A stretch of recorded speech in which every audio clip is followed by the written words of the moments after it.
Okay, so let's take a break from Spider-Man for a minute since we've been covering a lot of that recently, and let's talk about Donny Cates' Hulk, which, by the way, this is drawn by Ryan Ottley. Not gonna lie, it's a little weird to see Donny Cates writing a comic and Ryan Stegman not drawing it. Those are the ones who did Venom, for those of you guys who don't know. It was really, really good, so those guys are kind of like a 1-2 punch to a degree. But this is the beginning of the new Incredible Hulk story arc under Donny Cates. So we are finished with Al Ewing's Immortal Hulk. That's kind of a self-contained story. This one kind of builds off of it, but we may do a full story. Let me know if you guys are interested in seeing like an Immortal Hulk full story video. I don't think we've done that yet. But something else to also keep in mind is that this is a monthly series. So this will be coming out once every month. So we won't be covering it like every week or every day. Like we'll cover them as they come out. But what this does here is this basically picks up with the Incredible Hulk, like punching against a wall, which is kind of a weird thing, right? It's literally just like a giant door kind of out in the middle of nowhere. And we get this sort of, exposition here, right? It says things like, I have long held a theory about the Hulk that I've never shared it before because quite frankly, it terrifies me to the very core, that we've always thought of the Hulk as the manifestation of Dr. Banner's trauma that he experienced as a child, or perhaps his ID, his shadow, his fury. And then the question becomes, but what if the Hulk is none of those things? What if it exists to protect us from Banner himself? And that's a cool thing, right? So one of the great things about Donny Cates, those of you guys who don't know, he's very, very, very, very good at looking at the status quo for an existing character and then flipping it on its head. And so what you end up doing is actually switching to this discussion between Bruce Banner and Betty Ross. And it's kind of a crazy thing because of course he tells her, Betty, you're not supposed to be here. And she really approaches him with this conversation about what he's doing with the Hulk, that he can't simply keep the Incredible Hulk locked into that particular location. Now, this is kind of interesting because what Donny Cates is doing is kind of toying with us a little bit in relation to like Jason Aaron's Incredible Hulk run and then like the traditional Incredible Hulk mythos. And the reason why I say that is because as you guys know, with the traditional Incredible Hulk mythos, the Hulk is a manifestation of Banner. So they're basically two different people sharing the same body, right? Like Bruce Banner physically transforms into the Incredible Hulk. What Jason Aaron did during his run on Hulk is he actually wrote a story whereby the two of them were split. So you had Bruce Banner in a separate body from the Incredible Hulk. And that's happened over the years, right? During the Onslaught saga, for example, the psychic consciousness of Bruce Banner was removed from the Incredible Hulk in order to provide a kind of just pure savage Hulk that was really the most powerful version of his character we'd seen up to that point. That was the only real means to basically defeat or at least find a way to defeat Onslaught, that kind of a thing. And so Donny Cates isn't really creating new ground here. He's kind of retreading existing ground, but doing it in his own way, which is a cool thing. And so ultimately, Banner's response to Betty is one of hostility, at least as it pertains to the Hulk. That Betty kind of views the Incredible Hulk as very much like a child. And he really is, right? The Incredible Hulk is very childlike in terms of how he operates, unless you're talking about Worldbreaker Hulk or something like that. But Savage Hulk is very, very childlike in that way. And so what Betty says is that she's concerned about this because hurting the Incredible Hulk is hurting Banner. And it's one of those things where she's like, you can't blame yourself for what happened in El Paso. Now, for those of you guys who are approaching this from the perspective of, okay, did I miss something from Immortal Hulk? No, you didn't. There was a recent interview that Donny Cates did where he answered that question because it was the one thing that people wanted to know was like, okay, did we miss something from Immortal Hulk that happened in El Paso or something like that? And during his interview with comicbook.com, he said, no, like it's a thing that has not been revealed yet. It's just something that took place between the end of Immortal Hulk and the beginning of this run. But whatever it was that took place out there,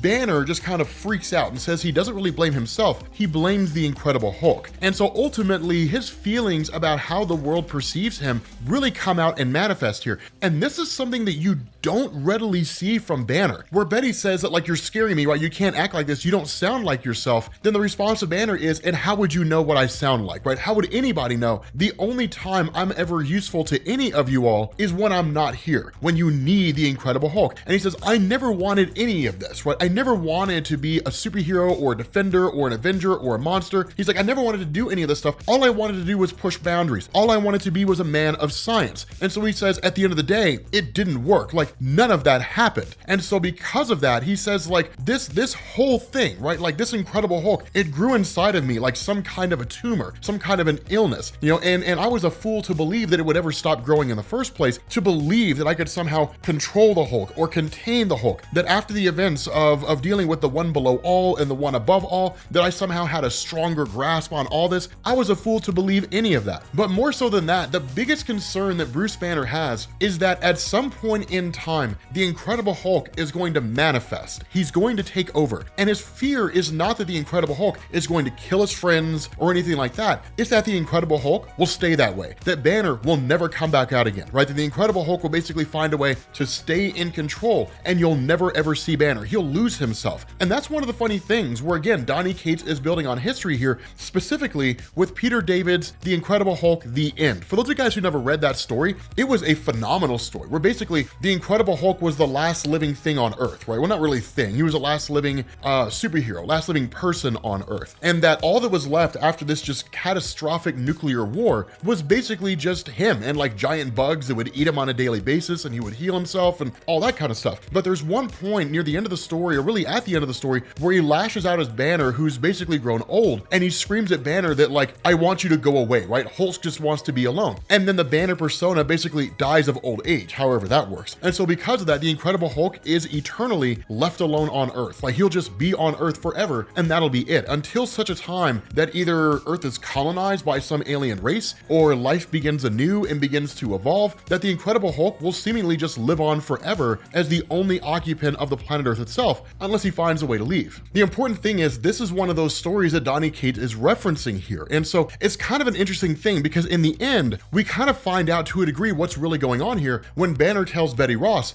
get out of my head, right? Like get out of my head and leave me alone. This is how it might as well end. And so what he does here is he sits on what's basically like a captain's chair. And then he says like, these waves do not crash on me. They break on me because I am strong. And then from there, you basically switch over to the Avengers. I know it's weird, but it makes perfect sense here in a second. And I really love what Donny Cates is doing here, right? So the first thing you do is you pick up with Spider-Man, who's basically talking to the rest of the fully assembled Avengers and the Fantastic Four. And the question that's asked is like, okay, is anybody else super confused about what's going on here? And the response of Doctor Strange is, what Bruce Banner has managed to achieve here goes beyond anything anybody has done, right? That in effect, the Incredible Hulk becomes the single most powerful being on the face of the planet. And here's the reason why. It's one of those things where you can kind of extrapolate it. But the idea is that when Doctor Strange starts talking about this, he says that what he's built, that not even Doctor Strange could have achieved it, right? That Doctor Strange says he scoured the earth, searching and questioning every mystic and Omega level telepath that he could possibly find to see if they could do such a thing, and none of them could. Bruce Banner managed to achieve something that the most powerful beings on the face of the planet were unable to do himself. But then Strange says there's no way that Banner could have done it himself, that it just doesn't make any sense. The magic required is just beyond anything. And so at the end of the day, of course, Captain America kind of reels him back in and says, tell us what's going on. And so what we end up learning here is that Bruce Banner had basically fractured his mind into three distinct parts. And by unifying these parts, but controlling them individually, he's basically made what's being referred to as a starship. Right now, the term starship is a loose term here. This is not something like the end of like Moonwalker, right? Where like Michael Jackson turned into a ship and flew away. That's not what we're talking about here.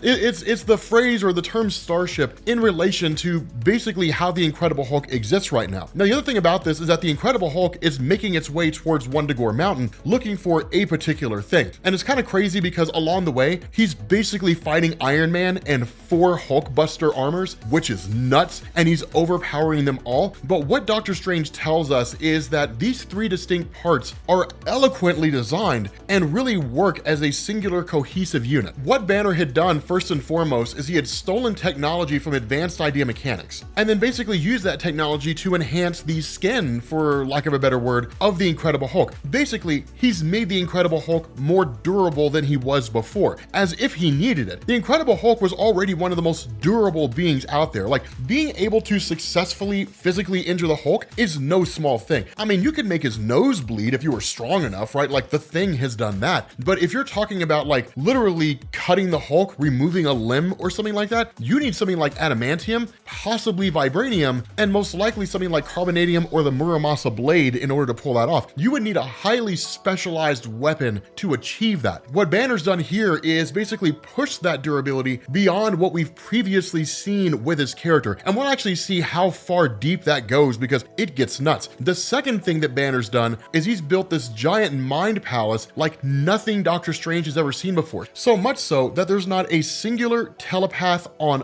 Earth that can get through it. No one can break through it. Emma Frost, Professor Xavier of the X-Men, no one can break through this psychic barrier that Bruce Banner has erected in the mind of the Incredible Hulk. And then following that, of course, you have this kind of, conversation, not really a conversation so much as just taunting back and forth between Banner and Iron Man, right? Where it's kind of like, yada, yada, you can't beat me, so on and so forth. But like he crushes them all. In terms of the durability of Iron Man, this is where things get cool. So one of the things that he does here is he basically fires off what are basically these rockets that have adamantium nanoparticle shrapnel inside of them. In effect, what happens, these are like little just tiny shards of adamantium. They burrow themselves into the body of whatever their target happens to be. And then due to their nano programming, they basically forge the adamantium at an atomic level. In effect, adamantium grows from the inside out. And so for the Incredible Hulk, this is designed to grow in the form of a cage to basically lock him down in place. And so that's when you get into the third thing, or the third aspect of what Bruce Banner's done here, that the Incredible Hulk itself is powered by rage, right? As you guys know, the angrier the Incredible Hulk gets, the stronger he gets.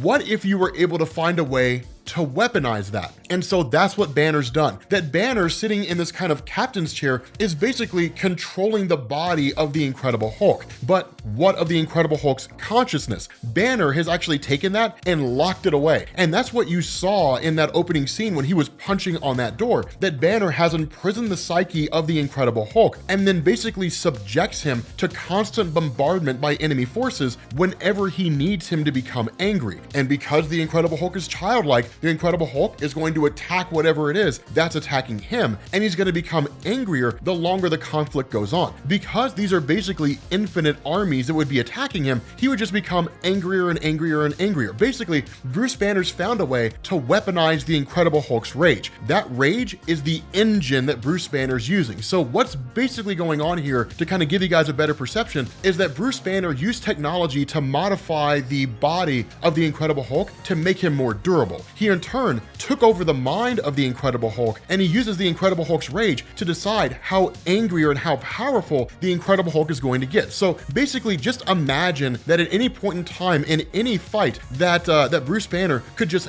amp the Incredible Hulk up to like World Breaker levels on a whim. That's what we're talking about here. Weaponized World Breaker Hulk. It's nuts. And so in this conflict, because of the fact that the adamantium is basically holding him in place, and not even the Incredible Hulk is strong enough to physically break through adamantium, he actually rips his arm out of it. And when he does, it literally tears his arm off, like, which is kind of crazy. So he's basically pummeling Tony Stark with one arm against all these Hulkbuster suits, right? Like literally all these Hulkbuster suits that he has are getting totally obliterated with his one arm. And then he takes one of the arms of the Hulkbuster suits and attaches it to his snapped arm, right, to his arm that was ripped off, and then just goes forward from there. And so what you end up finding is that the Immortal Hulk traveling here, of course, once his arm is basically healed, which really only took a couple of minutes, right? If that, maybe like 30 seconds to fully heal, which gives you a real indication of just how powerful and durable he is, that what he was looking for was actually something that Tony Stark built, Project Arc. So the idea behind this is that in the aftermath of the events of King in Black, when Null had attacked the world, that Null overcame the world super fast, right? Showing up with Celestials, different things like that. And Tony Stark, who is ever the futurist, began developing a kind of suit of armor that would serve one part as protection and then one part as basically a gateway, as a wormhole. And that's why you see in its chest is what looks like a giant portal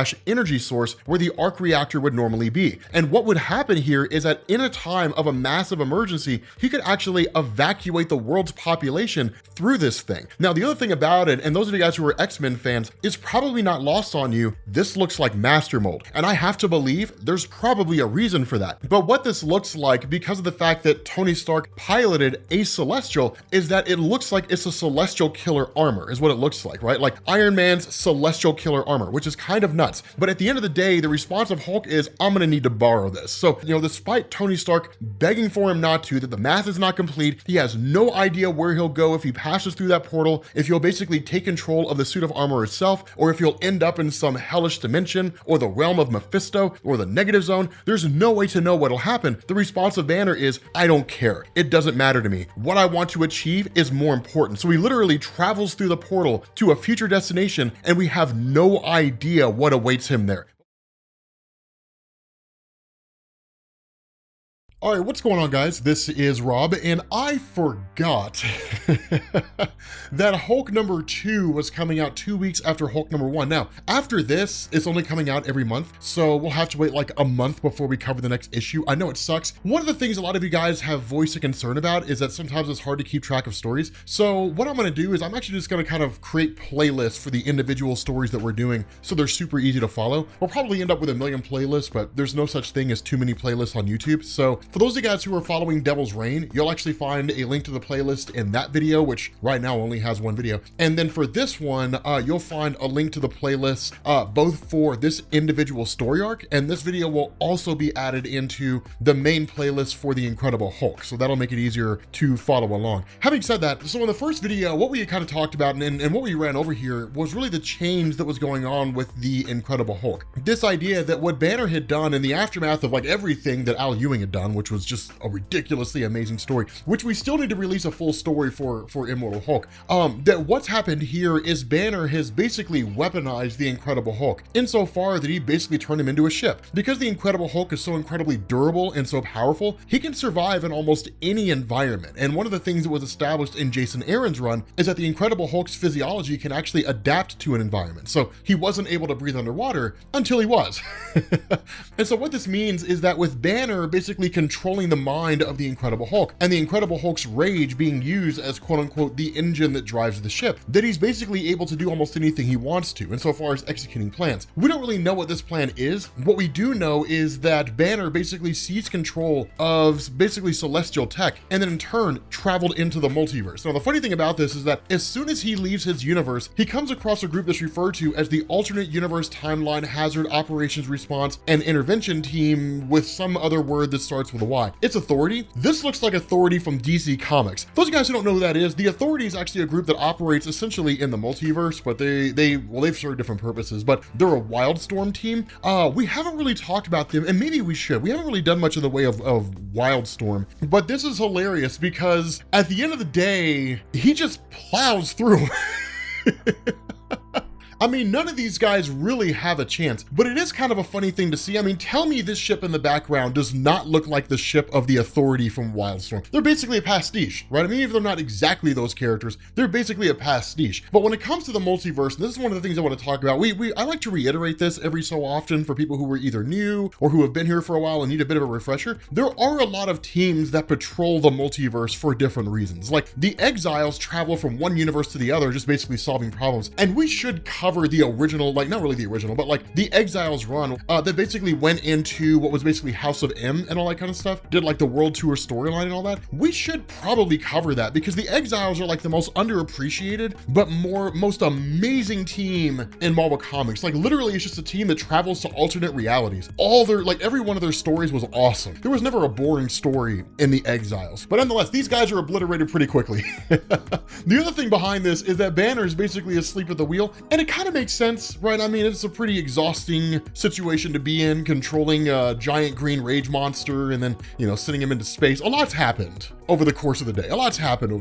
And so once Banner starts to wake up, what you actually end up finding out here is they're being targeted. And the reason why is because there's somebody out there or something out there that's trying to get their hands on the Hulk for reasons we don't necessarily know. We simply know that they are. But again, this is the nature of using the Incredible Hulk's rage as an engine system, that where this really, we could call it kind of a physical tractor beam, is trying to pull the Incredible Hulk in, that Banner amps his rage up, right? As a means to just kind of keep or at least push the Incredible Hulk to higher levels. Think of this as something akin to like NOS in a car, except you can regulate how much NOS you basically allow in that car, and you basically have it just increasing in power forever, right? Is kind of the big difference here. But again, like monsters are basically introduced that set upon the Incredible Hulk, one of which is Fin Fang Foom.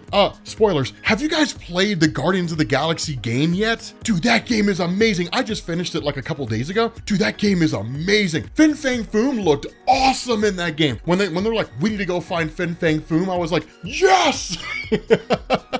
I really can't wait to see this. But the thing behind this is that, again, these are just monsters. And the Incredible Hulk, in what's essentially his almost like infantile form, his savage form, just sees them as a credible threat and attacks them. That's one of the benefits that Banner's kind of waiting for when it comes to the Incredible Hulk, is the Incredible Hulk has not figured out this is an illusion. Now, this is one of the big differences between what Donny Cates is doing and what Al Ewing is doing. that in a lot of ways, Al Ewing depicted the intelligence of the Immortal Hulk, or at least his ability to understand his surroundings, as being on par with Banner, right? I mean, the Immortal Hulk was not as intelligent as Banner, right? It wasn't one of those things where he's like practicing science and things like that. Certainly not on the same level that Banner was, but he was certainly a lot more cognizant of what was going on around him, right? He was able to understand what was taking place in a more nuanced way than what Savage Hulk is able to do. Now, whether or not this means the Immortal Hulk / Devil Hulk persona is gone forever or is temporarily just kind of retreated is something that only time will tell, right? We'll just kind of have to wait and watch as Donny Cates' run progress to find out how this happens. But regardless, with the Immortal Hulk's anger being amped up more and more, at the end of the day, Banner's told that the origin of this entity is unknown, but according to their sensors, they're being scanned. And when it turns out they're being scanned for gamma radiation, the initial response of Banner is it's the Avengers, right? Like they're trying to find him, or they have found him, and they're basically trying to bring this guy back, right? They're trying to reel him back into the universe, because the reality is he's not supposed to be out there, right? Like he overpowered the Avengers in order to get to this. And so following that, you basically have him, of course, taking out Fin Fang Foom, and you know, the Incredible Hulk destroys these forces or whatever. And so Banner needs more rage. And so as a really great throwback, he basically amps him up and has a giant version of Wolverine appear here. Now, on the surface, you would think that if what Banner wanted to do was to maximize the rage of the Hulk, that he would somehow find a way to unlock the Worldbreaker Hulk rage level, right? To make him, you know, as angry as he's ever been. But there's a couple reasons for why we can surmise this is not really happening. The first is that to go from just Hulk who's kind of chill and relaxed, or at least is, you know, kind of minimally angry, we can call him that, to like Worldbreaker Hulk could possibly just destroy his form, right? Like, I mean, destroy the engine, so to speak, right? The other part of this is that given the fact that the Worldbreaker Hulk form is essentially a more cognizant and intelligent version of Savage Hulk, that what this would mean is that it would figure out it's all an illusion, right? Like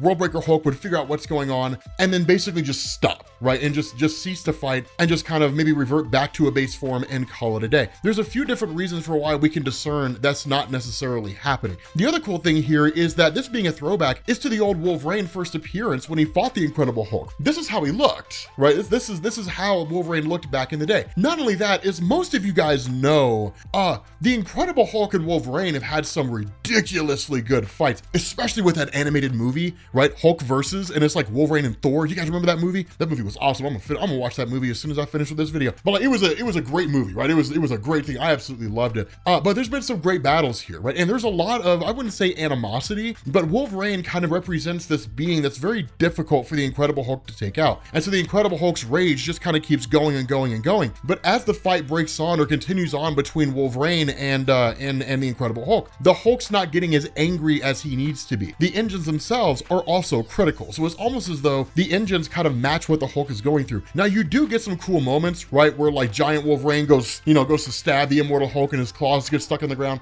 and Hulk rips out one of Wolverine's claws, which is awesome. It's just ridiculously cool to see. But this kind of disembodied Betty Ross, right? Who almost seems to be a voice in Banner's head, to a degree, seemingly his conscience kind of chimes in and is like, you're pushing the Incredible Hulk too far. Like, if you keep on doing this, either he's gonna break, he's gonna shut down, and he's basically like that persona is gonna be destroyed, possibly replaced with another, or simply just losing your ability to power this engine entirely, or everything's gonna go belly up. The crazy thing about this is that if this version of the Incredible Hulk is seemingly defeated / destroyed, that what would happen is Banner would revert back into his human form, right? Like, remember, all this is essentially taking place in the mindscape, right? Like, this ship that Banner's sitting in is the brain of the Incredible Hulk, and the Incredible Hulk himself is just his persona fighting all these enemies that Banner's making him see that appear to be real but actually aren't, right? That's one thing to keep in mind. This is not happening on some planet somewhere, right? That's not really what's going on here. But that if this version of the Incredible Hulk is defeated or destroyed, that the Incredible Hulk will revert back into his human form, and Banner cannot withstand the rigors of the multiverse in his current form, right?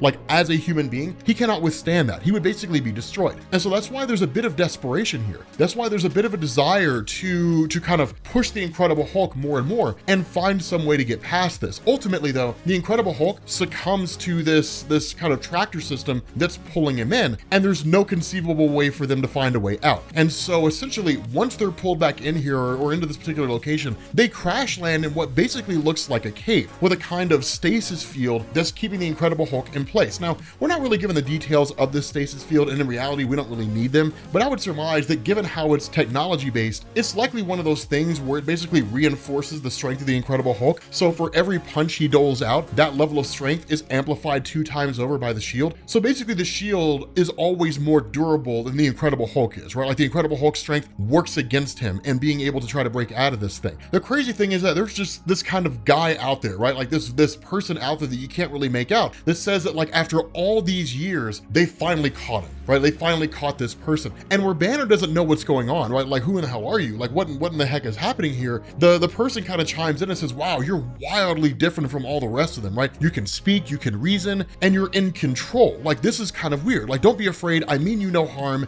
My name is Dr. Bruce Banner. This looks like Bruce Banner from an alternate reality. Now try as I might, this is not an existing version of Bruce Banner that I'm familiar with, and I've searched high and low. This is not a version of Banner that we've seen before. So it's not like the Incredible Hulk's landed in like the House of M universe, and this is Banner in that universe. This is seemingly a reality that we've never seen before, which makes me wildly excited to see what Donny Cates is gonna do here. What's going on, guys? This is Rob, and we are back with the Hulk, right? With Hulk Part 3. And I don't know why I keep getting the wires crossed with like Donny Cates and Al Ewing. Like in the Venom video, we were like, it's Donny Cates' Venom, but it's actually Al Ewing's Venom. It's probably because the two of them directly switched stories, which always throws me off. Donny Cates was writing Venom, Al Ewing was writing Hulk, then they switched, and Donny Cates is writing Hulk and Al Ewing's writing Venom. And it takes me for a loop sometimes. So I may make that mistake a couple more times, hopefully not. I'll try to make sure I don't. But the whole idea behind the Incredible Hulk, as Donny Cates is writing it right now, is that basically Bruce Banner is piloting the Incredible Hulk.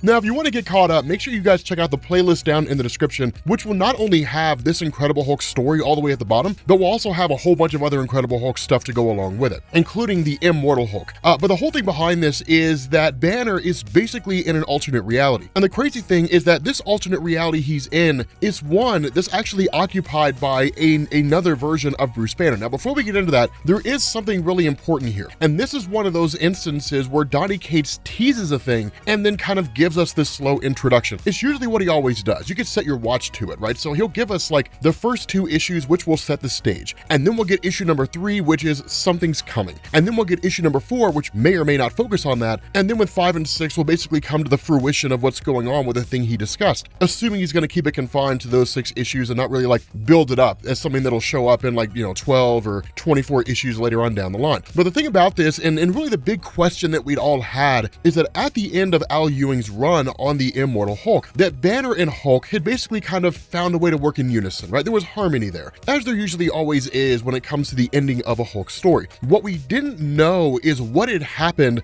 between the time of the ending of Immortal Hulk and the events in El Paso, when things had basically popped off and the Incredible Hulk had somehow lost his mind and started tearing everything up. That what had basically happened is things had kind of gone back to the status quo. That basically whenever the Incredible Hulk essentially came on, that where he and Banner would kind of work in unison and both would basically know what the other one was doing, that Banner was basically shut out. And so things started going nuts and he didn't fully understand what was happening. The other part of this is that when the question's asked, what happened? Like, his belief being that like the Incredible Hulk had basically just taken over, shut Banner's mind out, and then went on a warpath in El Paso, killed a whole bunch of people, and then basically kind of reverted back into Banner, that instead there's something else going on here. That seemingly there's another kind of Hulk presence that's there, almost demonic in nature, and then just basically refers to Banner as being weak and then kills Banner right off the bat. Now, of course, this is him seemingly having like a dream experience. It's not actually him experiencing that. So we don't know exactly how this unfolded. If it was a vision that took place in El Paso, if it's something that he's just imagining, right? Some sort of way for him to kind of cope with the things that like the Incredible Hulk actually did in El Paso. We don't necessarily know. All we know is that he basically wakes up in this alternate reality and is met with this version of Bruce Banner. Now, the crazy thing about this is that this alternate reality version of Banner, as he says, he describes him as being magnificent and says, I have never met an abomination with such agency before. And so seemingly in this alternate reality, there appears to be more than one Hulk, and those various versions that are out there don't really have the same kind of intelligence that Bruce Banner does. Now, the funny thing about this is that this is kind of the exception to the rule, whether it's because of the fact that Bruce Banner is basically controlling the Incredible Hulk. So like piloting the Hulk and using the Hulk's anger as a means to essentially control his body to increase his strength or decrease his strength as needed, or previous iterations where you had like Professor Hulk or even like Worldbreaker Hulk or something like that, that regardless of the situation, seemingly this alternate reality version of Banner has never encountered that. And so when the main Marvel Universe Banner introduced himself as, I am basically Bruce Banner and I'm controlling the Incredible Hulk, I'm piloting him, basically like my mind is controlling the body, then this alternate reality version of Banner is like, okay, that's interesting. I'm curious about this. And so of course with the Incredible Hulk persona, it really is his mind kind of facing off against all these different threats, that Banner shuts the threats down, which of course lead to the Incredible Hulk persona basically calming down, right? Remember, that's how this whole thing works. So the Incredible Hulk is basically the engine, that you have the physical Incredible Hulk's body, but you have the mind of Bruce Banner that's controlling the Incredible Hulk's body, and that what you have is the Incredible Hulk mind, basically the Savage Hulk's mind, being forced to fight enemy after enemy after enemy, increasing his rage, which allows the Incredible Hulk to stay strong, so Banner can basically control the Hulk's strength, right? Remember, that's kind of the thing that's going on here. It's interesting and it's kind of metatextual, but in the midst of all this kind of happening, the Incredible Hulk persona meets with what looks like this kind of dark, demonic Devil Hulk version. The crazy thing is that he seems to have seen him before. It's one of those things where he's like, you, right? Like, who are you? And then when this version takes off, the Hulk kind of chases after him, right? And it's like, please come back. So it's an interesting concept because it looks as though the Incredible Hulk wants this kind of devil version of himself, or this being, or whatever it is this happens to be. Again, we don't fully know what's going on here. The important thing that to really discuss here is basically main Marvel Universe Banner talking to alternate Banner. And what we get is this bit of an origin story in that this alternate reality universe version of Bruce Banner says that unlike the main Marvel Universe where the Gamma Bomb had gone off, but Banner had basically pushed Rick Jones out of the way, was exposed to the radiation, and then became the Incredible Hulk, leading to General Thunderbolt Ross and all those guys writing the whole thing off as a failure and basically saying aftermath of this is basically just too dangerous, that in this alternate reality, it worked, right? The Gamma Bomb went off without a hitch. Banner was not caught in the blast. He never became the Incredible Hulk or anything along those lines. But in his naivety, he believed that this would only lead to a kind of second atomic age, right? That in the aftermath of humanity discovering atomic energy, that, yeah, I mean, it gave us the Cold War and the fear that the United States and the Soviet Union were going to wipe themselves off the map, but it also gave us microwaves and all kinds of technology. And so the thought of Banner is that, sure, this could potentially be used for destructive capabilities, but if for no other reason than self-preservation, humanity would not necessarily be quick on the trigger in terms of just detonating all these gamma bombs across the world in some major conflict. Instead, they would use gamma technology as basically a source of energy to kind of enter into a new age of human evolution. Instead, the worst fears of Banner come true, that there seemed to have been some kind of just massive global calamity. And what they ended up doing with the powers that be, as he describes them, taking their weapons and then basically detonating them across the world, everywhere except for the United States is hit. And so what he says, that this whole thing had basically turned the United States into the greatest empire in the world. Seemingly, it was the US that struck first. For whatever reason, which is not really explained here, what seems to have happened is that the United States, using gamma bombs, targeted the rest of the world and then detonated all those gamma bombs in populated areas across the world, leaving only itself as seemingly the last functioning empire in the world, or the last functioning country in the world. And so Banner has basically been trying to continually atone for his sins. And when the question's asked, what are you doing to atone for your sins? How does all this work? He basically says that the ensuing radiation from these gamma bomb attacks basically affected everybody across the world. Those individuals who weren't killed in the explosions were transformed into Hulks. But instead of them simply just being like Hulks as you expect them, right? Just like running around and like an Incredible Hulk type person, instead, they're all irradiated. So some of them look like crabs. Some of them are just kind of like welded in place and it's just like Hulk heads or whatever the case is. And sometimes like you do see a kind of version of the Hulk that basically escapes. Here's the irony of all this.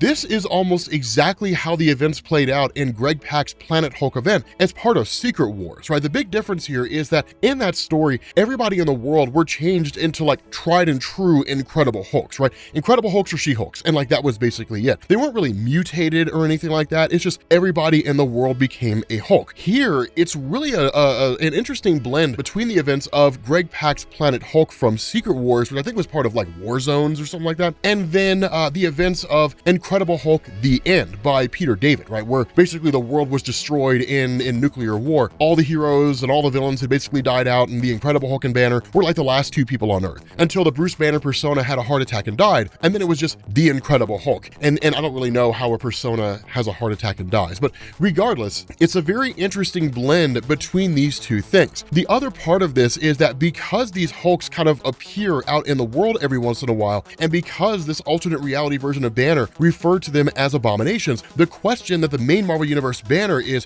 where are they, right? When you find these Hulks and you capture them, where do they go? What do you do with them? And he's like, I found them in the same place that I found you, right? Out in the void. That basically what this alternate reality version of Banner has been doing is every time he finds a Hulk, he basically throws them out into the void of the multiverse, right? Just sort of throws them out there into existence. He doesn't know what happens to them. He doesn't really know where they go, and it's not really his concern. And he does this because he's instructed to. And when the question is asked by Banner, who instructs you to do this? Who tells you to just throw these Incredible Hulks away, right? To just throw them out, right? To maybe study them for a little while and then throw them into the void. Who tells you this? Who is the person that's in charge here? And the response to this alternate reality version of Banner is, my father is. It's this father-in-law, President Thunderbolt Ross.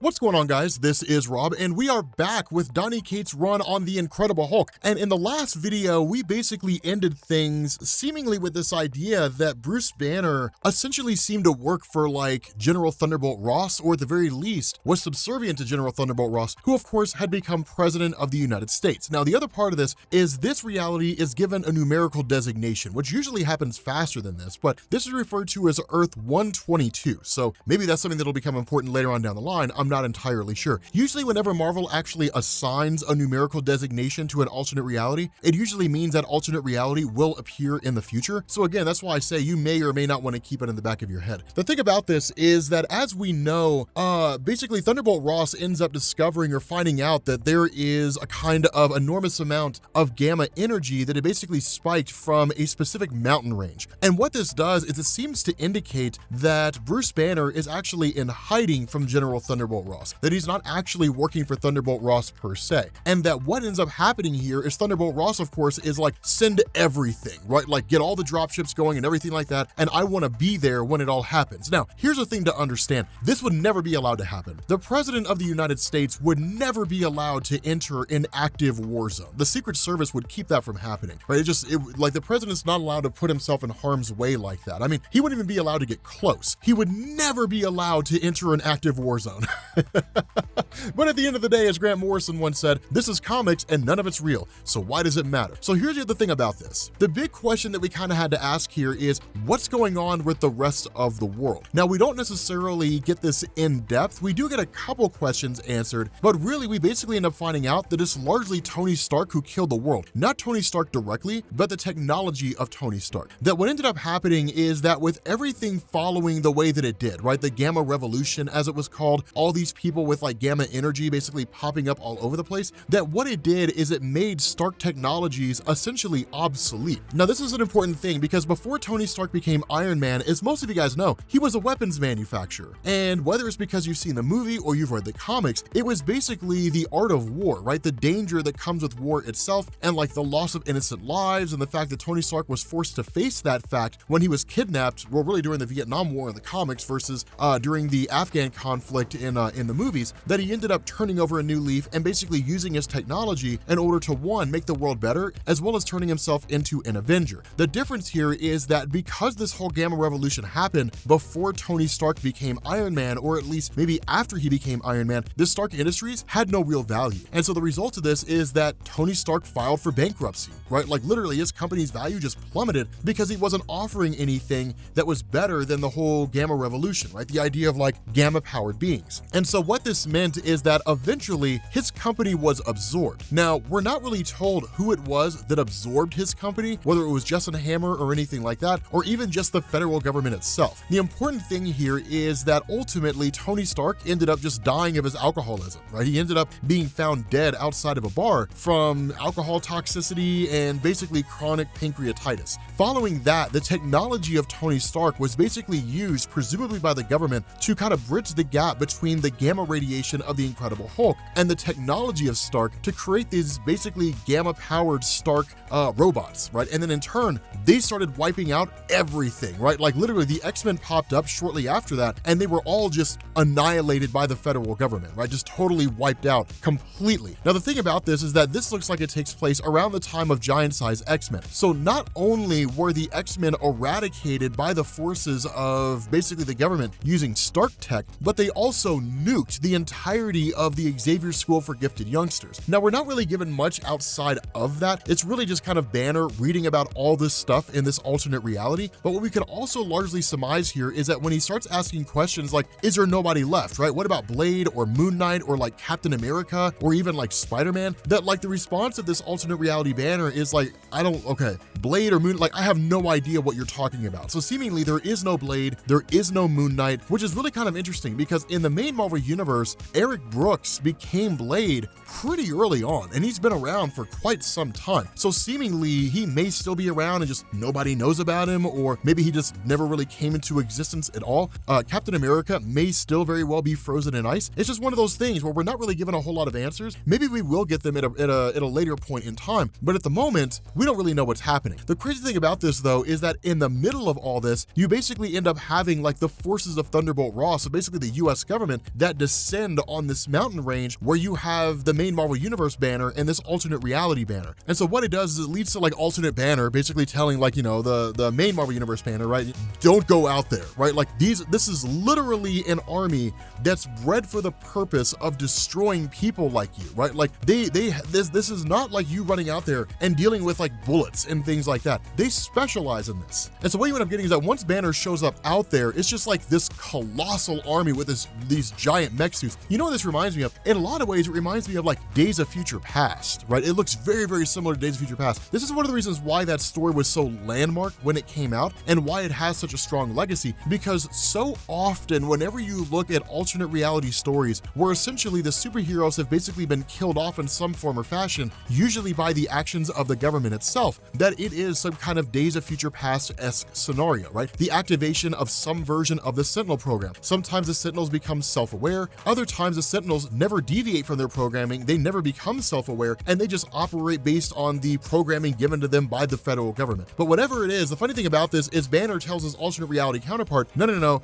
right? I'm from a whole different playing field. Like I am not these gamma mutates that you see out there, right? These gamma irradiated beings. Just watch and learn, my friend. I'm on a whole different level from these guys. Now, once he jumps out there and literally Ross is just like, fire, right? Fire everything they have. Then it initially takes Banner by surprise, right? Like he didn't really believe what alternate Banner was telling him until he was being hit with all these lasers that are literally piercing his skin, right? Which is a very difficult task to achieve. But in a world full of gamma irradiated Hulks, it was only a matter of time before technology was developed that could overcome those Hulks and by extension overcome this one. But as you guys know, and seemingly one of the things that makes the main Marvel Universe version of the Incredible Hulk so unique is that the angrier he gets, the stronger he gets. And so as a result of this, literally Banner just like sets the whole engine system of the Incredible Hulk to stage 4. Now remember, those of you guys who are kind of getting caught up here, that basically it's Banner controlling the mind of the Incredible Hulk, and by setting the engine to stage 4, what he's basically doing is forcing the Incredible Hulk personality to experience like all these different horrors in these stages of combat, which in turn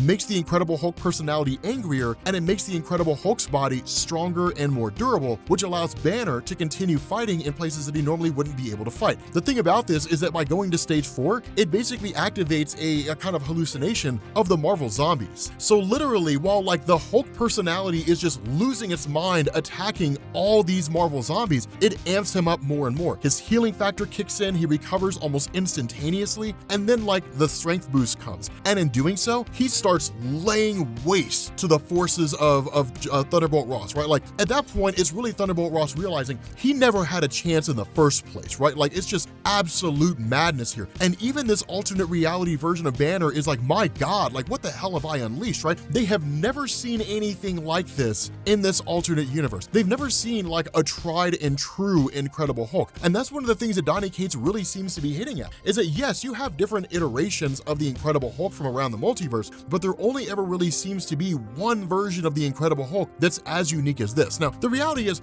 we know that's not necessarily the case, right? I mean, the what if story based on like World War Hulk, where basically Hulk ends up killing all the superheroes and becomes a Herald of Galactus, like that was basically the same Hulk that we were used to, who seemingly had all the same powers, right? So it's not that uncommon to see, but it seems to be a fairly rare thing. And so what you end up getting is actually General Thunderbolt Ross, who contacts this alternate Banner and is just like, do something, right? Like, call this guy off. If you don't call this guy off, then I'm bringing out your star pupil, right? This stupid kid that you love so much, and we're gonna send him down there. And so that's the crazy thing, is because where Ross is like, you got 10 seconds, right? Banner like literally tries to talk him down. It's like, no, like, please don't do it, please don't do it. He was like, call your monster off or the boy falls, right? The boy gets knocked down into this whole great big huge thing. And so it's one of those things where like this alternate reality Banner absolutely cares for this kid, right? But at the end of the day, he ends up succumbing to Thunderbolt Ross and then tells Bruce Banner that you have to stop this madness, right? You have to stop fighting against the forces of Ross. And like the whole time, Bruce Banner's like, what are you talking about? Why do I have to stop fighting? And he never really gets an answer. He doesn't shut off the engine, right? He doesn't calm the Incredible Hulk down. That the Incredible Hulk persona keeps going crazy just like it always did. And so as a result of that, the countdown ends and Ross is just like, dunzo, and kicks the kid out of this whole thing. And so you have Bruce Banner talking to his alternate reality Banner counterpart, and it's like, tell me what's going on, like what's happening here? And this alternate reality Banner is like, okay, so here's the thing, right? Like, this kid was basically my star pupil, right? Like he was a research student of mine, right? He was like a son to me. His name was Peter, and he was bitten by a spider that we had basically irradiated. Now, when that happens, right, in that moment, the forces of General Thunderbolt Ross retreat. They clear the battlefield. And when Bruce Banner asked the question, okay, this is probably stupid, but this irradiated spider that bit this kid Peter, what kind of radiation are we talking about here? And what it looks like is it was a gamma irradiated spider, because what manifests here is one of the most badass depictions of Spider-Man ever, right? Like literally this kid lands here and he ends up transforming into what's basically a Hulk Spider-Man. It is awesome. Oh my God, he looks so good. This is why I love Donny Cates, man. The guy just pulls these crazy ass rabbits out of his ass, right? It's nuts, the kind of stuff that he does. This guy's imagination is just bonkers. Okay, so getting back into Donny Cates' Hulk run, right, picking up where we left off, and we'll kind of explain what's going on to a degree as we go through this, as we usually do, just because of the fact that we're doing these like a month apart. We basically pick up in this alternate universe with this alternate reality version of Bruce Banner, and we pick up with this alternate reality version of General Thunderbolt Ross. Now, there is this really amazing monologue that that Banner does, like the main Marvel Universe Banner, the Incredible Hulk does, as all this is happening, because remember, he's basically fighting this alternate reality version of Spider-Man who was also exposed to gamma radiation, so like Spider-Hulk, essentially. And what he says here is, he says he wanted to be so much more than this, right? He wanted to push the boundaries, explore the unknowable, that he wanted to discover and invent, to create. Instead, on this world, every world that has ever known the name Bruce Banner, the story is always the same. Like this alternate me, the Banner of this world once said, I am become death. Again and again and again, the destroyer of worlds. Now, I love that quote. I don't know how many of you guys know where that's from, but it actually comes from a Hindu scripture. But it really became a staple of pop culture because of Robert Oppenheimer. After the detonation of the atomic bomb, when it was experimented, witnessing the first detonation in 1945 after the Manhattan Project, he said, "I remember the line from the Hindu scripture, the Bhagavad Gita. Vishnu is trying to persuade the prince that he should do his duty,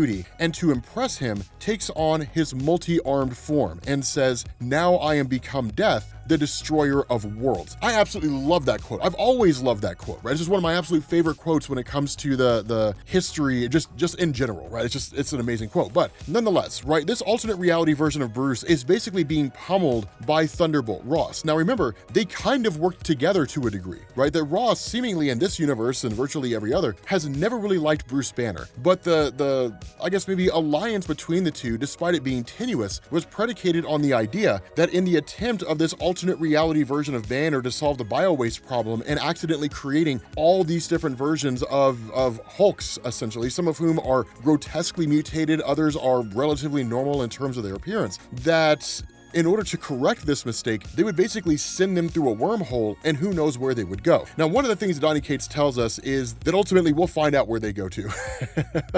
We'll find out where it is that they all end up at. But regardless, it's just this really, really cool moment, because what Ross wants here in basically pummeling this alternate reality version of Banner is he wants to know what this Hulk is, where it came from, and how to kill it. And that's the crazy thing, is because this version of Hulk, this alternate reality Hulk, represents this huge threat to this alternate version of Thunderbolt Ross, because it could destabilize everything he's built. Now remember, in terms of how the Incredible Hulk operates right now, it's the Incredible Hulk's strength that is basically motivated by the Incredible Hulk itself. That what you have here is you have Banner, who controls the mind of the Incredible Hulk, and that he basically forces the Incredible Hulk's psyche to face off against all these different threats. And as you guys know, the longer a fight goes on for and the more difficult it becomes for the Incredible Hulk to defeat a foe, the angrier the Incredible Hulk becomes. And the angrier the Hulk becomes, the stronger he becomes. So quite literally, Bruce Banner has turned the Incredible Hulk persona into a source of power that he can manipulate, right? He can literally ramp it up by stages, ramp it down by stages, have him face off against all kinds of credible threats. And so the result of this is right now, they're at stage 4. Basically, the Incredible Hulk persona is fighting Marvel zombies in his own mind. And because the Incredible Hulk cannot differentiate, right? It's basically a child. It doesn't know that what it's seeing is not real. It thinks it is. And so it's just pummeling everything it sees. And as the fight continues to go on, the Incredible Hulk persona gets angrier and angrier and gets stronger and stronger. And so because of this, again, Betty Ross has intermittently kind of appeared in the mind of Banner and just kind of talked to him occasionally. And one of the things that she says is she asks, like, what are you doing, right? Like, you know, you're not going to kill that poor thing. And the response of Banner is, I mean, like, what are you talking about? And the answer that Betty offers is, like, he's just a child, right? He can't help what he is.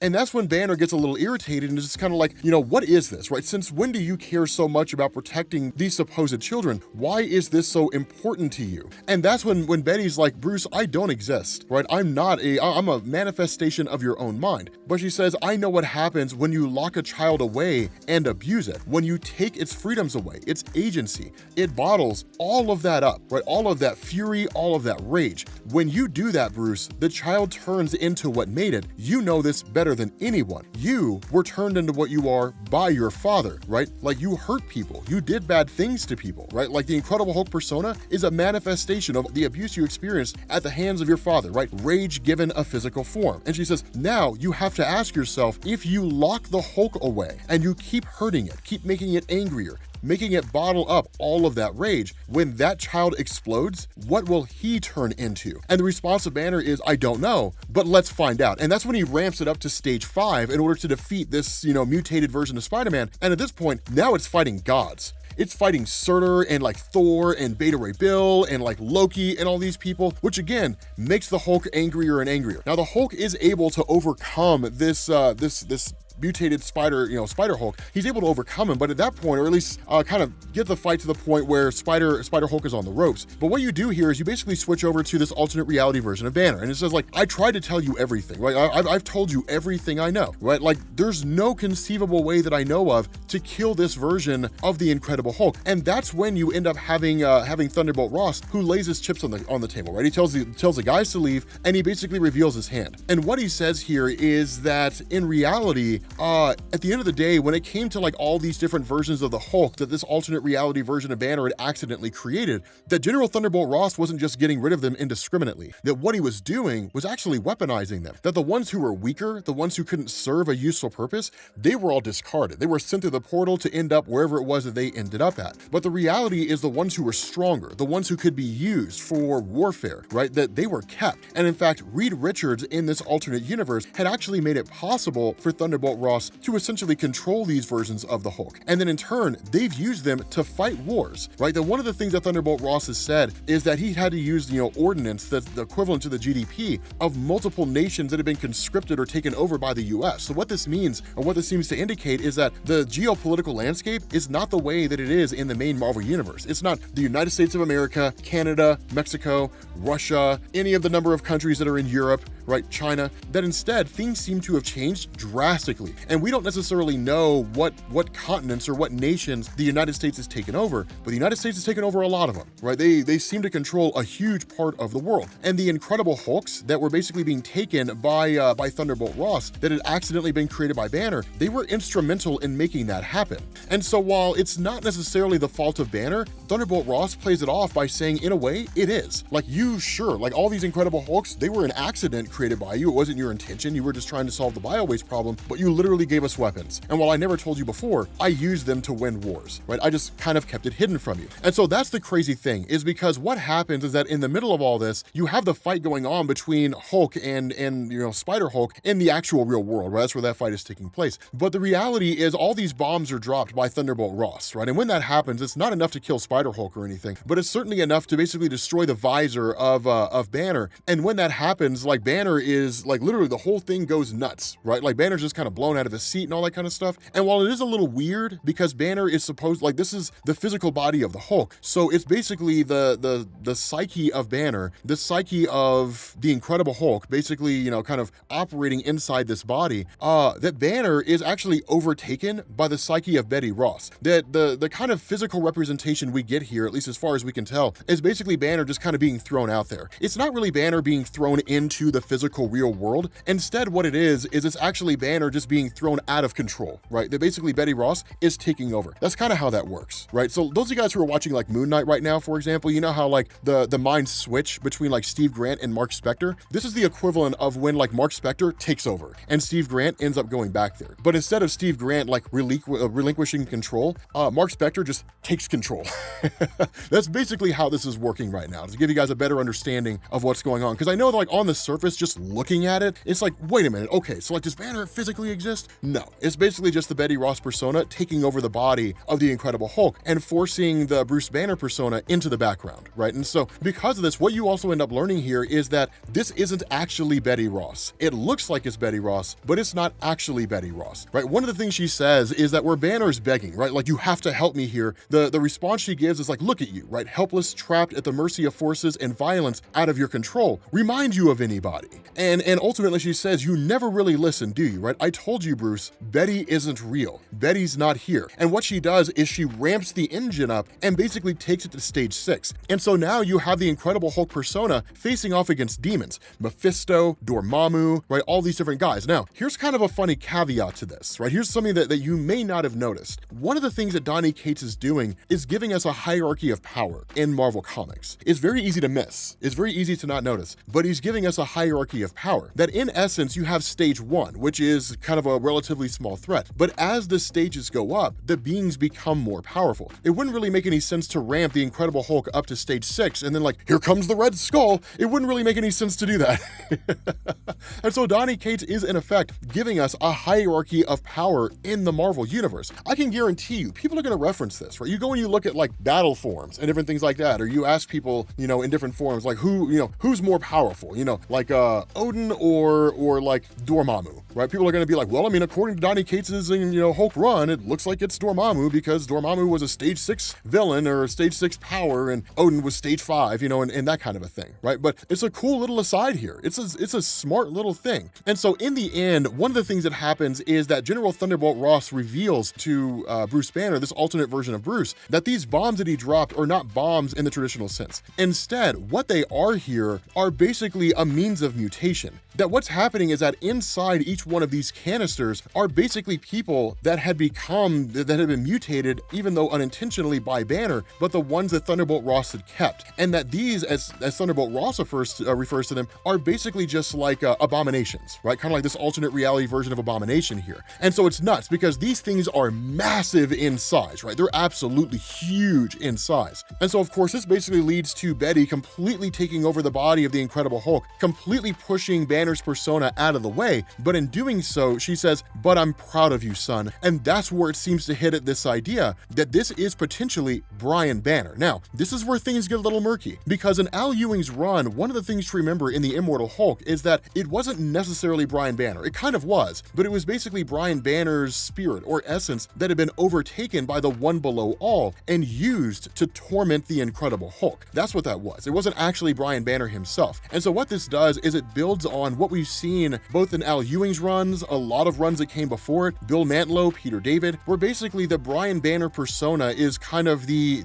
controlling aspect. Now, that's me guessing here, right? Just going on what's sort of happening in terms of words, that Brian Banner is the source of Bruce Banner's torment and seemingly the most powerful entity in his mind, the one thing that Banner just can't seem to overcome. But I could be entirely wrong here. This could very well be the mental persona of the Titan Hulk, right? Like, we don't know. We won't know until we get to the next issue. But ultimately, that this persona ends up ramping everything up, right? Like right past stage 7 and right past stage 8, all the way to stage 9, which is basically just who really even knows what this stage looks like. Presumably, it's the Titan Hulk. But whatever it is, it literally leads to the Incredible Hulk just absolutely losing it and annihilating all these different abomination forces that are out there. And that's where it ends. So presumably, this is where Titan Hulk comes into play. And if it does, I can't wait to see how this plays out.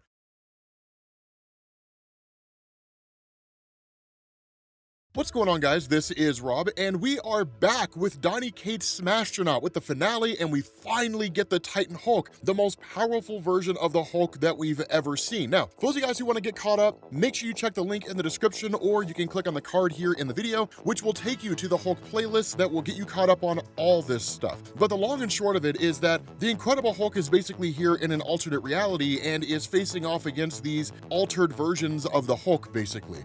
These accidentally created versions. But the thing about this is that, remember, Bruce Banner was the one controlling the body of the Hulk, and that the Incredible Hulk persona is in the engine room, basically serving as a source of power because of its anger, and that somehow an alternate personality, which seems to be Brian Banner, although Donny Cates hasn't necessarily confirmed it, has now seized control. So it's like if the Incredible Hulk body was being controlled by an evil personality, is basically what it is. Now, the way in which Bruce Banner basically amped up the Incredible Hulk or brought him down in terms of like how much power he would need to face off against a particular threat was basically forcing the Incredible Hulk personality to fight different levels of villains that are out there. So at the baseline level is like the Incredible Hulk just walking along, right? And maybe fighting some guy, or, you know, fighting the Avengers or something like that in the real world. And so in the engine room, it would be these baseline villains, really, like nobody of any real significance. What we're seeing here is what happens when that's amped up all the way to 10,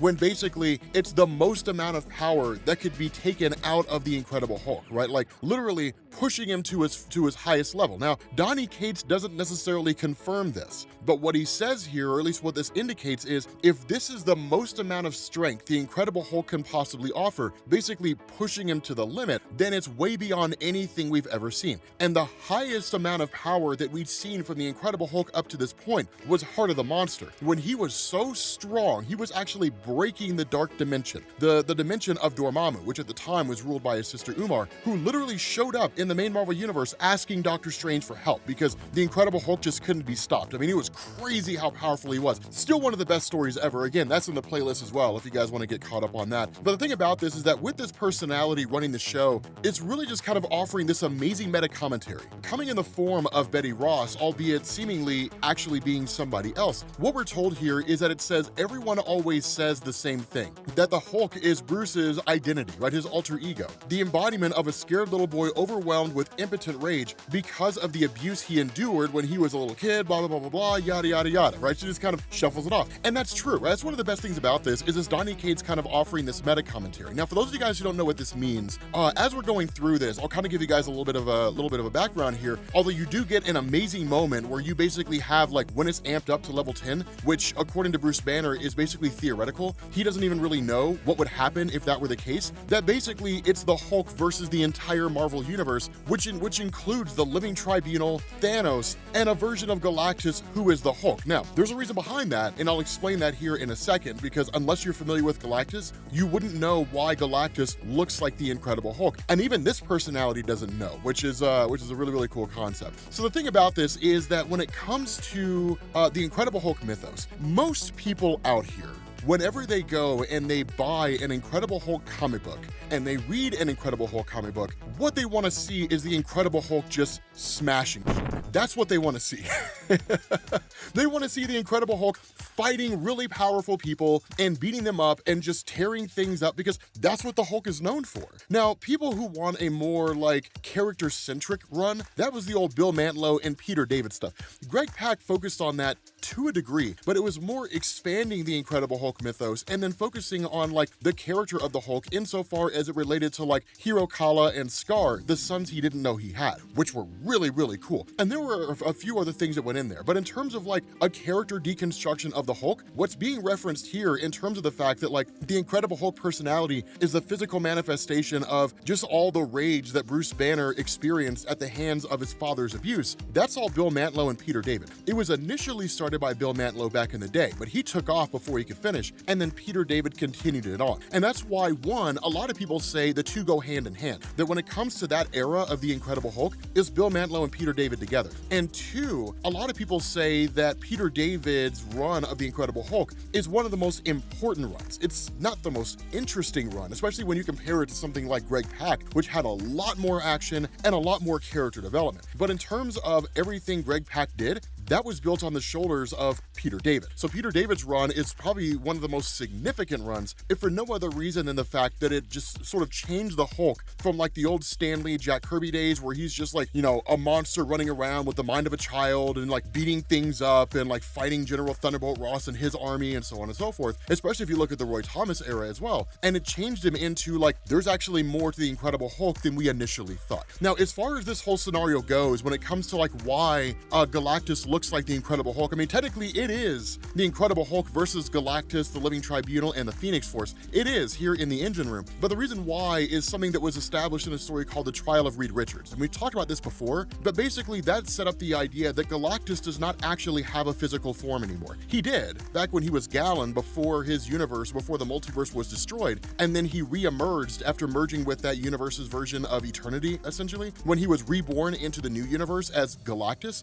he had a human form back when he was initially just what you would call a human or a sentient being. But when he was reborn as Galactus, he's pure energy. And so if you saw him as he really is, it would just be a swirling mass of energy inside of a giant purple suit. And there's one point where Odin like headbutts Galactus and shatters his helmet, which I'm pretty sure we did a video on that. And that in turn, you actually see Galactus in what looks like his human form. But the reality here is it's how an Asgardian would see him. Because in the Trial of Reed Richards, what they set up and what they stated is that Galactus is a mirror for whatever race or whatever being sees him. So if you are a Skrull and you see Galactus, he will look like a Skrull. If you are a Kree, he'll look like a Kree. If you're a human, he'll look human. And so if you're an Asgardian, he'll probably look like an Asgardian, which is why in this instance, the Incredible Hulk sees Galactus and he sees an Incredible Hulk. So the thing about this and what's really cool is the Hulk literally amps up and starts attacking everything, right? Starts attacking all of them. Now, the funny thing about this is during this whole situation, the entire monologue offered by this Betty Brant, we can call her Betty Brant, right? This Betty Brant-esque person, which is most likely Brian Banner, that literally it says, over the years, there have been so many Hulks, gray ones, red ones, blue ones, Wolverine ones, which is actually called Weapon H, and he was not that interesting. She says, it seems to me that, well, everyone gets to have a Hulk these days. Bruce has a Hulk, Rick Jones had a Hulk, General Thunderbolt Ross had a Hulk, Jennifer Walters even had a Hulk. And she said, hell, even God has a Hulk, which is cool to see Donny Cates referencing the Al Ewing run, where we basically learned that the one below all is what happens when God hulks out. And so she's like, it's really unfair, isn't it? Like, why can't the Hulk have a Hulk? Now, this gives us two things. One is a retcon that everyone's glad happened, and two is a new version of the Hulk. And so what we end up getting, like, as this fight goes on, technically the Betty Ross persona is in the mind of the Incredible Hulk. In the real world, the Incredible Hulk is fighting in this alternate reality against like all these different just grotesque and mutilated versions of the Hulk. Remember, in this alternate universe, there was an effort to basically utilize gamma energy as a source of renewable energy. Things went wrong, and instead of becoming a renewable energy source, it ended up mutating a whole host of the world's population into these different versions of the Hulk. And that's what the Incredible Hulk's fighting now in the real world. So that's why I say it's something to kind of keep in mind. Donny Cates does it a little finicky, right? He does it a little weird, but essentially anytime you see somebody that looks like they're in a cockpit, they're in the mind of the Incredible Hulk. When you see the version of the Incredible Hulk that looks like a robot kind of, that's basically him in the real world. So just something to keep in mind here. The thing about this is that as this fight goes on, because the Hulk Hulk is being so readily overpowered and quite literally being slapped around, what it ends up doing is the Incredible Hulk himself hulks out. Now, this is something Marvel had done before, and it was ass. So in the story of Axis, basically the Incredible Hulk hulked out into basically Claw, which was the Incredible Hulk spelled backwards. It was a terrible idea, ridiculously dumb, and so what we got instead of that was this, like Donny Cates just being like, this is what happens when the Hulk hulks out. He ends up becoming the Titan Hulk, which is nuts, because he literally looks part machine, like it's just ridiculously OP, which is absolutely amazing. I love this. I mean, dude, the guy's just spewing energy everywhere. But this is why I say, this is what it looks like. This is seemingly the most powerful version of the Incredible Hulk that we've ever seen. Now, there are huge differences between this version of the Hulk and like Heart of the Monster. In looking at these two, you kind of have to come from a feats perspective. And in terms of like what each one is capable of, we saw what the Heart of the Monster Hulk was able to do. I mean, again, shattering and like breaking apart the dimension of one of the most powerful magic wielders in existence, which, depending on who's writing the story, dwarfs the power of Doctor Strange. That is crazy. Like literally them having to take off from their dimension and ask Doctor Strange for help to deal with that version of the Incredible Hulk. So we're not really seeing those same levels of feats. Now, I would be curious to see what happens if the Titan Hulk ends up in the Dark Dimension again and how that unfolds. It would be pretty wild and it would be pretty cool. But this is what happens when the Incredible Hulk's just strength, rage, anger, all that kind of stuff, and really fear take hold and is pushed to the absolute limit. We just get this massively grotesque, huge thing, right? And literally what they're saying is they're like, I've never seen anything like this before. It's like 30 feet tall. Like this thing is enormous, right? I mean, he's just huge. Like it's amazing. I absolutely love this. So again, here in the real world, in this alternate reality, you have General Thunderbolt Ross and you have this alternate reality version of Bruce Banner. And this alternate version of Bruce was in a lot of ways kind of subservient to General Thunderbolt Ross, but only insofar as this alternate reality version of Bruce was basically a coward, racked by guilt and fear and so on and so forth. And so the reality here is Thunderbolt Ross basically ends up getting on the radio and calling in like a gamma bomb detonation. Now, the way this works, seemingly what would happen here is somehow gamma radiation has been altered by General Thunderbolt Ross to where it's more akin to like a nuclear explosion, right? Enough that it would just eradicate everything here. And in truth, usually when it comes to like a nuclear bomb or something like that, it's a combination of heat and force and radiation, right? I mean, if you're at ground zero when a nuclear warhead goes off or a nuclear bomb detonates, which technically it doesn't detonate on the ground, it detonates a little above ground, just to maximize the area of destruction. I mean, you would be incinerated by the heat immediately. And assuming you weren't incinerated by the heat, if you're close enough to the blast, I mean, you'd probably be knocked into a building and just killed that way, right? Your skull would be crushed by the impact. But assuming that doesn't happen, the radiation sickness would probably kill you as well, right? I mean, there's a lot of ways to die as a result of a nuclear bomb going off. But like, that really seems to be what it is here, right? It would just be like literally just heat and pressure is basically what General Thunderbolt Ross is banking on. Whether or not it would work, we don't know. I mean, there have literally been instances where like the Incredible Hulk, who's just kind of angry, has been able to withstand the power of a nuclear bomb. Even Maestro, right? Like literally Maestro Hulk absorbed the radiation that came from nuclear bombs. So we've seen different variations of the Hulk over the years who could easily withstand a nuclear explosion. How a weaponized gamma explosion would impact the Hulk, I don't entirely know. I mean, literally the Hulk is living gamma radiation. My assumption would be that he would just absorb it. But the reality here, and the point that this alternate version of Bruce Banner brings up, is that Thunderbolt Ross can't do that. Like, it's a terrible thing to do, because if he did, thousands of people would die. Because while we don't see them because they're not the main focus here, there's basically a populated area, right? It's not overly populated, and they kind of seem to be off out there and a little bit of a distance, but the explosion radius would be high enough, or would be wide enough, that it would kill so many innocent people. And that in turn, Thunderbolt Ross just kind of like overpowering or really just sort of directing Bruce Banner is like, no, like, I don't care. In the end, like, we'll both end up killing thousands of people. And he says, because remember, you're the reason why these different versions of the Hulk exist in the first place, and you're the one that brought this alternate Hulk here. So really, this is all your fault. Now, the reality here is Thunderbolt Ross, to a degree, trying to assuage his guilty conscience, if he even has one, and just trying to bring Bruce Banner down with him. But where this version of Bruce is kind of a depiction of what would happen if Bruce Banner just never grew any balls, he never became the Incredible Hulk, and was never like an enemy of Thunderbolt Ross insofar as he was able to overpower him, likely humiliate him a few times, that the only thing he really can do is muster up what courage he has, and he in turn attacks Thunderbolt Ross and is like, no, I'm not going to let you kill thousands of people. Now, while,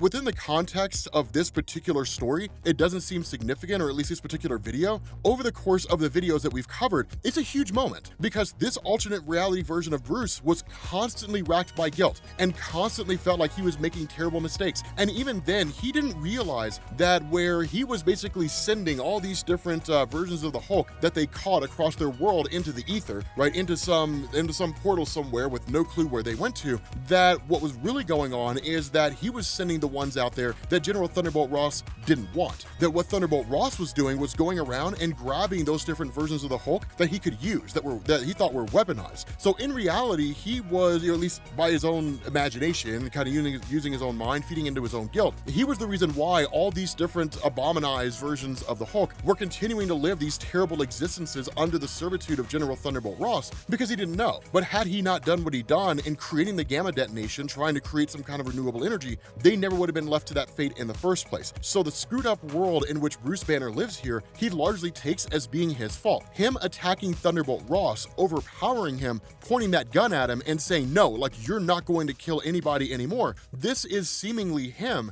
overcoming that guilt and accepting that not everything bad that's going on now is his fault, right? That, like, there are some things out there that are just a result of the fact that people are dicks, right? Like General Thunderbolt Ross is just a terrible person who is doing terrible things. And despite what Thunderbolt Ross said, it was not the fault of Bruce Banner. Now, the other part of this is that in the mindscape of the Incredible Hulk, Bruce Banner kind of claws his way back into the Incredible Hulk's mind, more or less, where he was just kind of out there. Basically, it was an in-comic representation of the fact that, like, the Bruce Banner persona was forced to take a back seat. So ultimately, of course, with him coming back in, we do get this version of Betty Ross, this personality, which seemingly kind of alters and kind of changes and takes on this different form. Again, we don't know exactly what this is, but I would go as far as to say, if the Titan Hulk is what happens when the Hulk hulks out, that this is the mental representation of what the Titan Hulk looks like. We don't know that for sure. We're not 100% certain, but in the end, there's this kind of discussion where literally the personality is like, you have no power here, Banner, right? Like, you are weak, you are pathetic, you cannot take control, you cannot wrestle control of the body away from me. And the response of Banner is, I know, but he has the power to do it. And in doing so, flips the switch, like literally hits the emergency switch and allows the Incredible Hulk persona to come in. Now, here's the thing. It's amazing the way this is drawn, right? Like, literally the door's just half open and like the Incredible Hulk persona is just there. And it's like the head of Galactus is behind him and he looks pissed. And he comes smashing in here. So what you're seeing here right now is basically a battle of personalities, right? It's the Incredible Hulk personality versus the Bruce Banner personality versus whatever this new alternate personality is, which is seemingly the personality of the Titan Hulk. I would go as far as to say that was the case. But the way this is drawn can get really, really hairy and a little bit confusing. And so in essence, what happens here is that in the mind of the Incredible Hulk, right, where you basically have the Bruce Banner personality, the Titan Hulk personality, and the Incredible Hulk personality, the Incredible Hulk personality is able to beat back the Titan Hulk personality. In the real world, the Titan Hulk itself is literally just unbridled energy that it just can't control. And so because it has all this energy and because it doesn't know how to control all this energy, like, this is seemingly just a mindless thing. It literally just roars. We never really hear it speak or anything like that. That in the end, all this energy just kind of explodes in a massive explosion, right? It just goes off, right? It literally just blows up. And so what you have here, at least momentarily, is essentially a reunification of personalities. The Titan Hulk personality has been beat back to wherever it came from. We don't really know where it came from, but presumably it just resides down there in the mindscape somewhere. And that as a result of the destruction of the quote-unquote real-world Titan Hulk, now it's basically just the Incredible Hulk back in its normal form. And so at this point, Banner basically runs back into the cockpit, right, the mind of the Incredible Hulk, and in doing so, re-seizes control. And as that goes on, of course, this gamma bomb is falling, and it's gonna cost so much life. And so what ends up happening is there's a conversation between alternate reality Banner and the Incredible Hulk Banner, right? Banner 1, Banner 2, Banner 3, but you end up having like this this conversation between these where alternate reality Banner is like, look, this gamma bomb's falling, you have to do something, right? Like, I have an idea. And so, Prime Banner, we can call him that, Banner from the main Marvel Universe, is like, then what do you want me to do? And alternate Banner's like, I'm opening a portal. And basically, that bomb is gonna come through that portal, and it's gonna land here, right? It's gonna end up here where I am. But in the end, it's the rightful thing to do. I've caused nothing but just death and destruction and just horrible things. I wouldn't go, he doesn't go as far as to say, like, it's the fate that awaits me, but he says, like, I really hope that you don't end up like me. I really hope that you don't end up in this place where you're basically like this kind of horrible, terrible villain. What you have here in the form of the Incredible Hulk is quite literally a gift. Use it, right? Like, use it as a gift, treat it with respect, but use it to do good things. Now, this is actually a really, really cool concept, because what this does is it gives us perspective. That the only real perspective we have when it comes to the Incredible Hulk is what we've seen over the course of Marvel Comics and potentially some alternate realities. And unless you're looking at like Warren Ellis's Marvel The End, you don't really see a whole lot of like totally screwed up, twisted up versions of the Incredible Hulk. But that's all this alternate reality Banner knows, are just twisted, screwed up versions of the Hulk. And so as a result of this, once that bomb goes through, and of course it ends up detonating, that the portal is reopened, and Banner, or at least the Incredible Hulk anyway, travels through it to wherever his destination ends up taking him next. He has no clue where it is that he's going to end up going.